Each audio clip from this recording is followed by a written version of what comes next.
Jaganan minip arsi Siro Haji Boji Ako Certainly Haji Aku Haji Oh Jadi Right Malam itu jangan ibet jago cuma punya kamu ସାଙ୍ଗମାନେ ବାବା ଆଉ ଭାଇ ଏବେ ଖାଉଛନ୍ତି ଆଉ ମୋ ଜେଜେ ସେପଟେ ପୁଟୁଳ ଛଣା ଖାଇ ହେଉଛନ୍ତି ଆଉ ଲୁଗା ଶୁଖାଉଛନ୍ତି ସମାନ ତ ମୁଁ ଦେଖେଇବି ସେ ଫାଷ୍ଟ ଗାଧୋଇ ସାରିଲେଣି ଆଉ ଦେଖି ପାରୁଥିବେ ମା ଫ୍ରେଣ୍ଡସ୍ ଆଉ ମା କେମିତି ଲୁଗା ଶୁଖାଉଛନ୍ତି ଆଉ ଚାଲନ୍ତୁ ଦେଖାଉଛି ମୋ ଜେଜେମାଙ୍କୁ ସେ କେମିତି ପୂଜା କରିଛନ୍ତି ପ୍ରାୟତଃ ପୂଜା ସାରି ସାରିଲେଣି ତ ଚାଲନ୍ତୁ ଦେଖେଇବି ମୋ ଜେଜେମାଙ୍କ ସାଙ୍ଗରେ ଇଏ ମୋ ଜେଜେମା ଇଏ ପୂଜା ସାରିଲେ ଏବେ ମା କେମିତି ଲାଗୁଛି ମୁଁ ଆଜି ଫାଷ୍ଟ ମୋ ଜେଜେମା ଠାକୁର ଘରୁ ଆଇଲି ପୂଜା କରିକି ଏଠି ବସିଛନ୍ତି ଜେଜେମା କେମିତି ଲାଗୁଛି ଭଲ ଲାଗୁଛି ମୋ ନାତି ନାତୁଣୀକୁ ଭଗବାନଙ୍କ ଦୟାରୁ ଭଲରେ ରଖିଥାଉ ଏମିତି ଭଲ ପାଇବା ସବୁବେଳେ ହଉଥାଉ ବ୍ରସ୍ କରିବି ମୁଁ ଏବେ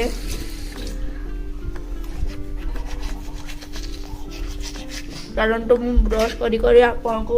ଆମ ଘର ଆମ ବଗିଚା ଆପଣ କରିତେ ଆଉ ଏବେ ବ୍ରସ୍ କରିସାରିକି ପୁଣି ମାମା ଖାଇତେ ଦେବେ ମୁଁ ଖାଇବି ତାପରେ ପଢ଼ିବି ତ ଚାଲ ଏ ଡଲାର ଆମ୍ବ ସେଠି ଆମ୍ବ ସେଠି ଆମ୍ବ ସେଠି ଆମ୍ବ ମାତ୍ର ବେଗରେ ବି ଆମ୍ବ ତ ଦେଖିପାରୁଥିବେ ଆମ ଏଇ ବାଡ଼ି ପଛଆଡ଼େ ଗୋଟେ ଆମ୍ବ ଗଛ ଅଛି ତ ସେଠୁ ମୋ ଜେଜେବାପା ଆଉ ମୋ ପିଇସି ସେ ଏତେ ସାରା ଆମ୍ବ ଆଣିଛନ୍ତି ଯେ ଆମ ରଖିବା ପାଇଁ ହିଁ ଜାଗା ନାହିଁ ତ ମାନେ ଦାନ୍ତ ଘଷି ସାରିଲି ତାପରେ ମୁଁ ଏବେ ଆପଣମାନଙ୍କୁ ମୋ ଆମ ବଗିଚାରେ ତ ଲଗା ହେଇନି ଏ ବର୍ଷ ତ ଯେତିକି ଲଗା ହେଇଛି ସେତିକି ଆପଣମାନଙ୍କୁ ସେୟାର କରୁଛି ଏବେ ମା ଆସୁଛନ୍ତି ପୂଜା କରିବେ ତ ଦୁବ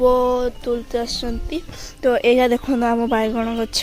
ଢେର ସାରା ବାଇଗଣ ଅଛି ତ ମୁଁ ଦେଖାଉଛି ଆପଣମାନଙ୍କୁ ଆଉ ଏଇଟା ଗୋଟେ ଲେମ୍ବୁ ଗଛ ଏଇଟା କୁନ୍ଦୁରି ଗଛ ତ ଚାଲନ୍ତୁ ଦେଖିବା ଦେଖନ୍ତୁ କୁନ୍ଦୁରି ଦେଖନ୍ତୁ କୁନ୍ଦୁରି କେତେ କୁନ୍ଦୁରି କୁନ୍ଦୁରି କେତେ ସାରା କୁନ୍ଦୁରି ହୋଇଛି ଆଉ ହେଉଛି ଏବେ ଚାଲନ୍ତୁ ଯିବା ଲଙ୍କା ଗଛ ପାଖକୁ ଦେଖନ୍ତୁ ଏଠି ଆମର ସପୁରି ଗଛ ହେଇଛି ଆଉ ସପୁରି ହେଇଥିଲା କିନ୍ତୁ ଆମେ ଆମ ଲଙ୍କା ଗଛ ତ ଲଙ୍କା ଗଛରେ ଲଙ୍କା ହେଇଛି ତ ଦେଖିପାରୁଥିବେ ଆମର ଚାର ଲଙ୍କା ଗଛ ଲଗା ହେଇଛି ଆଉ ଏଠି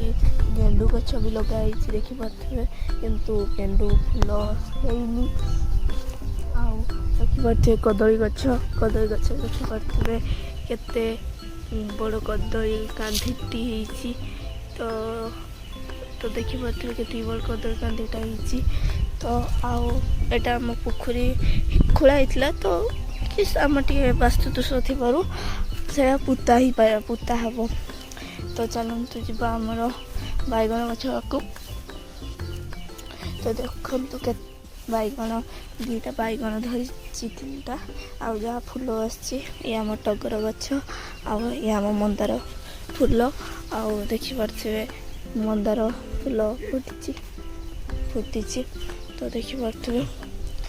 ଆଉ ଏଇଟା ଆମ ଲଙ୍କା ଗଛ ଏଇଟା ଆମେ ମା ଡାକୁଛନ୍ତି ଆମ ସାଙ୍ଗମାନେ ଏଇଟା ଆମ ଠାକୁର ଘର ତ ମା ପୂଜା କରୁଥିଲେ ଜେଜେମା ତ ପୂଜା କରିକି ପଳେଇଲେ ଏବେ ମା କରୁଛନ୍ତି ମୁଁ ଖାଇସାରିକି ଗାଧେଇକି ମୁଁ ଆସିକି ଜୁହାର ବି ଦେଖନ୍ତୁ ସାଙ୍ଗମାନେ ଏଇ ତିନିଟା ଚିତ୍ର ମୁଁ କରିଛି କେମିତି କରିଛି ମୋତେ କମେଣ୍ଟ ସେକ୍ସନରେ ତ ଏବେ ଯିବା ମମ୍ମି କ'ଣ କରୁଛି ପୂଜା କରିକି ଆସିଲି ତ ଆମେ ଏବେ ଯିବା ଦେଖିବା ସେଇ ଘର କ'ଣ ହେଇଛି ଏବେ ମୁଁ ଖାଇକି ଆଇଲି ତେବେ ମୁଁ ଯିବି ଗାଧେଇବାକୁ ଗାଧେଇକି ଆସିଲା ପରେ ଆପଣଙ୍କ ଘରେ ପୁଣି ଏ ବ୍ଲଗ୍ କଣ୍ଟିନ୍ୟୁ କରି ଗାଧେଇକି ପଳେଇ ଆସିଛି ଏବେ ଯିବି ଠାକୁର ଘରକୁ ଜୁହାର ହେବି ତ ତାପରେ କ'ଣ କରୁଛି ବାପା ନଥିଲେ ତ ସେ ଆସିବା ପର୍ଯ୍ୟନ୍ତ 3ଟା ହେଇଯାଇଥିଲା ତ ଆମେ ଖାଇବାକୁ ଡେରି ହେଇଗଲା ତ ଖାଇକି ବସିକି ଟିକେ କଥାବାର୍ତ୍ତା ହେଇତେ ଆମର 5ଟା ହେଇଗଲା ତ ଏବେ ମୁଁ ଯିବି ଟ୍ୟୁସନ୍ ମୋର ଟ୍ୟୁସନ୍ ଅଛି ତ ଟ୍ୟୁସନ୍ ଆସି ତାପରେ ପୁଣି ଆପଣଙ୍କ ସାଙ୍ଗରେ ପୁଣି ଦେଖା ରହୁଛି।